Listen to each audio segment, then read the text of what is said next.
அனைவருக்கும் வணக்கம். எங்கே ஒரு ஏழை இருந்தாலும் அங்கே சென்று சேவை செய்வேன் என்ற அன்னை தெரசா அவர்களுடைய அடிவற்றி இந்தியா முழுவதும் அனைத்து மாநிலங்களிலும் தமிழகத்தின் அனைத்து மாவட்டங்களிலும் கிராமங்களிலும் ஏழை எளிய மக்களுக்காக பாடுபட்டு வருகின்றது அன்னை தெரசா பேரவை, அன்னை தெரசா அறக்கட்டளை, அதே போல் அன்னை தெரசா ஆட்டோ ஓட்டுநர் நல சங்கம். சமுதாயத்தில் அடித்தளத்து மக்கள், ஏழைகள், எளியோர் வாழ்வில் மேம்பாட்டுக்காக இந்தியாவில் ஏழைகள் இல்லாத இந்தியாவாக மாற்ற, பிச்சைக்காரர்கள் இல்லாத உலகத்தை உருவாக்க, போர் இல்லாத பூமியை உருவாக்குவதற்காக பாடுபட்டு கொண்டிருக்கின்ற அன்னை தெரசா பேரவையின், அன்னை தெரசா ஆட்டோ ஓட்டுநர் நல சங்கத்தின் நிர்வாகிகள் அனைவருக்கும் எனது பணிவான வணக்கத்தை தெரிவித்துக் கொள்கிறேன். 1997 செப்டம்பர் 5 கல்கத்தா மாநகரத்தில் லட்சக்கணக்கான மக்கள் குவிந்து அன்னைக்கு இறுதி அஞ்சலி செலுத்தினார்கள். அந்த அன்னையின் இறுதி ஊர்வலத்தில் கலந்து கொண்ட மக்கள் தங்கள் தலையிலும் கையிலும் நெஞ்சிலும் அடித்து கதறிய காட்சிதான் அன்னை தெரசா அறக்கட்டளை என்ற ஒரு அமைப்பை சென்னையில் 28 ஆண்டுகளுக்கு முன்னால் துவங்குவதற்கு எங்களுக்கு முத்தாய்ப்பாக இருந்தது. அன்று முதல் இந்தியாவின் பல்வேறு ஜாதி, மதம், அரசியலுக்கு அப்பால் எல்லா மக்களையும் ஒருங்கிணைத்து அவர்களையெல்லாம் நம்முடைய வட்டத்திற்குள் கொண்டு வந்து சமூக செய்வதற்கு அவர்களை தூண்டி, இந்த சமுதாயத்துக்கு தொண்டாற்றுங்கள், ஏழைகள் வாழ்வில் விளக்கேற்றி வையுங்கள் என்று கூறி அவர்களுக்கு வழிகாட்டியாக ஒளியேற்றுகின்றவர்களாக நாங்கள் மாறுகின்றோம். இந்தியாவில் அசாமிலிருந்து கன்னியாகுமரி வரை நம்முடைய அமைப்பு செயல்பட்டு வருகின்றது.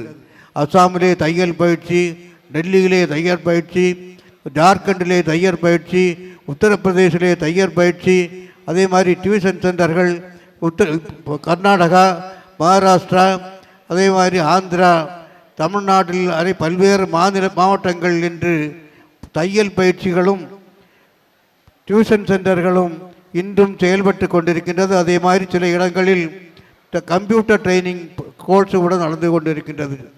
சென்னையிலே நம்முடைய தலைமை அலுவலகத்தில், சூளைமேட்டில் இருக்கின்ற தலைமை அலுவலகத்தில் தினமும் ஒரு 150 பேருக்கு சுவையான உணவு வந்து ஏழை எளிய மக்கள் பசியை போக்கிக் கொண்டிருக்கின்றோம். அதே போல் அங்கே பரதநாட்டிய கலை, நடனக்கலை, அதே மாதிரி கம்ப்யூட்டர் ட்ரைனிங், டியூஷன் சென்டர், தையல் பயிற்சி போன்ற பல்வேறு நிகழ்ச்சிகள், பயிற்சிகள் தொடர்ந்து நடந்து கொண்டு வருகின்றது. தமிழ்நாட்டில் ஒன்றுமில்லாமல் ஆரம்பிக்கப்பட்ட இந்த அமைப்பு இன்று சூளைமேட்டிலே ஒரு 10,000 சதுர அடி கட்டிடத்தை கொண்டு சிறப்புற செயல்பட்டு இந்தியாவுக்கு வழிகாட்டி கொண்டிருக்கின்றது. நம்முடைய நிறுவனம் இந்தியா மட்டுமல்ல, ஸ்ரீலங்கா, அதே மாதிரி UK, US, அங்கே எல்லாம் ரெப்ரசன்டேட்டிவ், அதே சவுதி அரேபியா போன்ற நாடுகளிலும் நம்முடைய பிரதிநிதிகளை கொண்டு செயல்பட்டு வருகிறது என்பதை பணிவோடு தெரிவித்துக் கொள்கிறேன். எங்கே கஷ்டப்படுகின்ற மக்களுக்கு, ஏழைகளுக்கு, எளியோருக்கு உதவி செய்வதுதான் நமது நோக்கம். நம்முடைய ஆட்டோ சங்கம் நமது திரு கருணாநிதி, திரு சிவகுமார் போன்ற நல்ல செயல் வீரர்கள் தலைமையில் செயல்பட்டு வருகின்றது.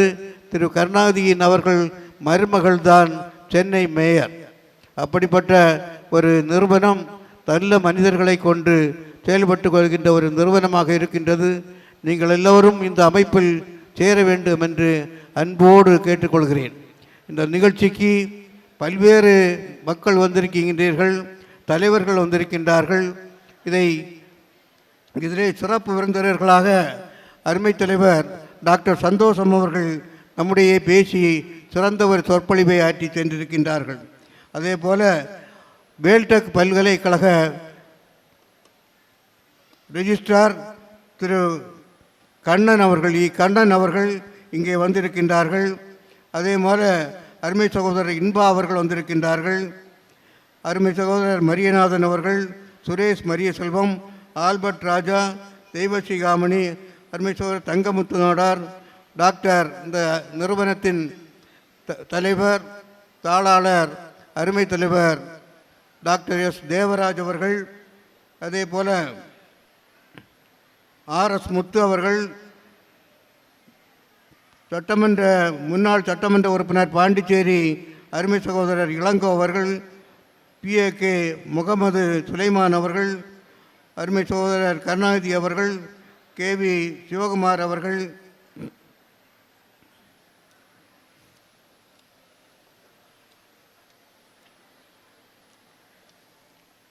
மற்றும் இந்த நிகழ்ச்சிக்கு வருகை தந்திருக்கின்ற அருமை சகோதரிகள் சரஸ்வதி நாலடியார் அவர்கள், வள்ளி அவர்கள், ரங்கராஜன் அவர்கள், MG அழகேசன் அவர்கள், ராபர்ட் புரூஸ் அவர்கள், ஐசக் அவர்கள், சுகுமார் அவர்கள், செல்வராஜ் அவர்கள், நாகராஜன் அவர்கள், எட்வின் அவர்கள், வனிதா சுப்பிரமணியம், சம்பத், ஜெயக்கொடி, ஐயாசாமி, வள்ளி, அப்ரோஸ் அகமது மற்றும் ஆந்திராவிலே வருகை தந்திருக்கின்ற தலைவர் ஆனந்த் பாபு அவர்கள், அகில இந்திய துணை பொதுச் செயலாளர் கர்நாடகாவை சார்ந்த வேலு அவர்கள், செயலாளர் அருமை சகோதரர் சுந்தர்ராஜ் அவர்கள், சிவராஜ் அவர்கள், பிஷப் ஜோஸ்வா கஜேந்திரன் அவர்கள், சிவாஜி அவர்கள், செல்வராமலிங்கம் அவர்கள், டாக்டர் ஆறுமுகம் அவர்கள், பெத்துப்பாண்டியன் அவர்கள், அசோக் வெங்கடேசன், ரவிச்சந்திரன், கன்னிகா, ஜான்சன், பாபு, வில்சன் ராஜ், ஜெகநாதன், தமிழரசு, நிருபன் பிரஜோத் மற்றும் செந்தில்குமார், ராஜு மற்றும் பல்வேறு நண்பர்கள், பெரியோர்கள், தாய்மார்கள் இங்கே வந்திருக்கின்றீர்கள். இந்த நிகழ்ச்சியில் நல உதவி வழங்குவதற்காக மெடிக்கல் ஹெல்ப்னா இப்போ ஏற்கனவே உங்கள் முன்னாலேயில் ஒரு 25,000 ரூபா ஒரு குழந்தைக்கு கொடுத்தோம். அந்த குழந்தை 1 வயசு இன்னும் ஆகலை, அதுக்குள்ளால் ஹார்ட்டில் ஓட்டை இருக்குது, ஆப்ரேஷன் பண்ணணும்னு சொன்னாங்க. அதுக்காக அந்த அறக்கட்டளையின் சார்பில் ஒரு 25,000 ரூபா நம்ம கொடுத்துருக்கோம். அதே மாதிரி ஜெயன் என்ற ஒரு குழந்தை 2 வயது குழந்தை, அதுக்கு ஒரு 10,000 ரூபாய் இப்போ கொடுக்க போகிறோம். அதே மாதிரி அருள் ஜோதி என்ற குழந்தைக்கு 11 வயது, அதுக்கும் ஒரு 10,000 ரூபாய் இப்போ கொடுக்குறோம். அலெக்சாண்டர் என்ற ஒரு குழந்தை 1 வயசு குழந்தை, அதுக்கு இதயத்தில் 4 குழாயில் இரத்த சுருக்கம் இருக்குது. அந்த கரையில் ஒரு அரை வளர்ச்சி இல்லை, 1.5 கிலோ, அதுக்கு வெயிட் வந்து 1.5 கிலோ தான் பிறக்கும்போது. அது மாதிரி இருந்தது. புஷ்பநாதன் என்பவருக்கு ஒரு 10,000 ரூபாய் கொடுக்குறோம். அதே மாதிரி ராஜ்குமார் என்ற ஒரு ஆக்சிடெண்ட்டில் கை காலெல்லாம் இது பண்ணி பீஸாக போய் அதையெல்லாம் இது பண்ணி இந்த பிளேட்டெல்லாம் போட்டு கட்டி வச்சுருக்காங்க. அவருக்கும் ஒரு 10,000 ரூபா அந்த அறக்கட்டளையின் சார்பில் கொடுக்குறோம். அதே மாதிரி ஆட்டோ சங்க உறுப்பினர்கள் எல்லாம் அகால மரணமடைந்தால் அவர்கள் குடும்பத்திற்கும் நிறைய உதவி பண்ணிகிட்ருக்கோம். இது வந்து நாங்களாக கையிலேருந்து கொடுக்கறது இல்லை, நம்ம வெப்சைட்டில் போடுவோம், அந்த ரிக்வெஸ்ட்டை வெப்சைட்டில் போடுவோம். யாராவது உதவி பண்ணாங்கன்னா அந்த பணத்தை அப்படியே கொடுத்துட்றோம். அதே மாதிரி அண்மையில் வந்து நம்ம ஜீவன் அக்ஷயா என்ற திட்டம் கடந்த 2 ஆண்டுகளாக நம்ம வந்து சாப்பாடு டெய்லி ஒரு 150 பேர் 130 பேர் 150 பேருக்கு சாப்பாடு போட்டுட்ருக்கோம். அண்மையில் சேலத்திலேருந்து ஒரு கோர்ட்டு, அந்த கோர்ட்டில் ஒரு உத்தரவு போட்டாங்க, அரிசி கடத்தல் அப்படிப்பட்ட ஒரு நபருக்கு ஜாமீன் வழங்க வேண்டும் என்றால் அன்னை தெரசா அறக்கட்டளைக்கு நீங்கள் 1000 கிலோ அரிசி கொடுத்து அந்த ரசீதை கொண்டு வர வேண்டும் என்று கொடுத்தார்கள். அவர்கள் வந்தார்கள், 1000 கிலோ அரிசி வாங்கி கொடுத்தார்கள். அதை அருமையாக பெற்றுக்கொண்டோம். இது வந்து சேலம் கோர்ட். ஈரோடு கோர்ட்லேருந்து சமீபத்திலேருந்து ஒரு கோர்ட்டில் அங்கே ஜாமீன் கொடுக்கல, அவங்க ஹைகோர்ட்டுக்கு போனாங்க. அந்த ஹைகோர்ட்டில் வந்து அதை அப்பீல் பண்ணாங்க. அப்பீல் பண்ணும்போது ஹைகோர்ட்டில் நமது ஜஸ்டிஸ் நிர்மல்குமார் என்ற உயர்நீதிமன்ற நீதிபதி அவர்கள் ஒரு உத்தரவு போட்டார். அன்னை தெரசா அறக்கட்டளைக்கு நீங்கள் ஒரு 1000 கிலோ அரிசியும் இன்னொன்று பெருங்குளத்தூரில் இருக்க ஒரு அமைப்புக்கு ஒரு 1000 கிலோ அரிசியும் கொடுத்துட்டு நீங்கள் ரசீது வாங்கிட்டு வாங்க, உங்களுக்கு ஜாமீன் பரிசீலிக்கப்படும்னு சொன்னாங்க. அது மாதிரி நம்மகிட்ட வந்து ஒரு 1000 கிலோ அரிசி கொடுத்தாங்க.